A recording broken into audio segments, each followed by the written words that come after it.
Nataka ukapokee nguvu. Nataka ukapokee nguvu. Nataka ukapokee nguvu. Kwa na wewe ukiwa unazunguka unatafuta maombi, kuombewa, unaombewa, utaombewa. Lakini unapokea nguvu ya temporary. Amen. Unaipokea nguvu ya kwa muda. Nataka ukawe na mahusiano na Mungu. Nataka ukamjue Mungu.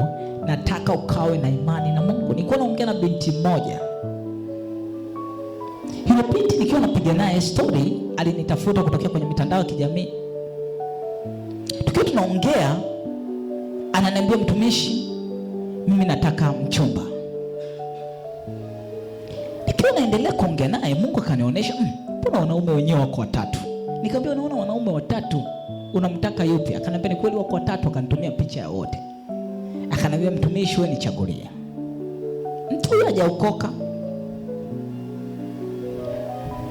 Sawa, nikamwambia nitakuombea. Siku nyingine nashangaa kwenye simu yangu hela imeingia. Nikasoma jina silifahamu.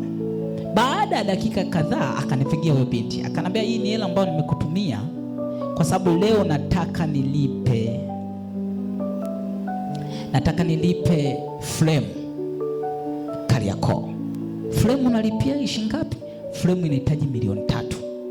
Namuuliza una shilingi ngapi? Ananiambia sina hata 100. Hela ya mwisho ndio hiyo ambayo nimekutumia sadaka. Kwa nini alikuwa na 20,000 tu? Na mimi nikashangaa. Nikasema huyu mtu ana imani. Okay? Nikamwombea. The moment namwombea tunamaliza. Jana ananipigia, jana juice.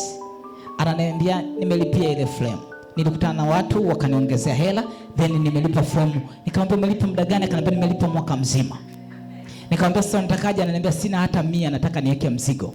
Mzigo unahitaji shilingi ngapi? Wa 5,000,000. Nikamwambia pokea 5,000,000 hizo, ukajaza mzigo. Kwa nini? Hatua ya kwanza amemwamini Mungu. The moment unamwamini Mungu una activate nguvu. Biblia inasema lolote linawezekana kwa yeye aaminie. Kwa the moment unapojiweka kwenye place ya kuamini, ni the moment ambapo unaiamsha nguvu ya Mungu kuingia kwenye kazi. Je, unaamini? Unaweza kufanya maombi yote, lakini kwa sababu ya imani yako haiamini, ukashangaa unapokea nothing. Akamwambia, je, mnaamini? Akamwambia, yote yanawezekana kwa yeye aaminie. Akasema, yoyote mwenye imani ndogo kama punje ya haradali anaweza kauambia mlima, ondoka ukajitose baharini. Yesu aliongea lugha ya parable, yani lugha ya mithali. Maana ya mlima ni matatizo.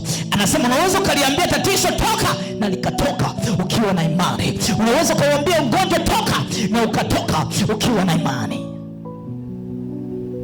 Je, unaamini? Kwa the moment unaamini, unairuhusu nguvu ya Mungu kuingia kazini. Anatuma 20,000, anamwamini Mungu kwa 3,000,000, anamwamini Mungu kwa kodi ya mwaka. Je, unaamini? Nguvu ya Mungu ipo. Mungu ambacho anaangalia ni kiwango gani ambacho unamwamini.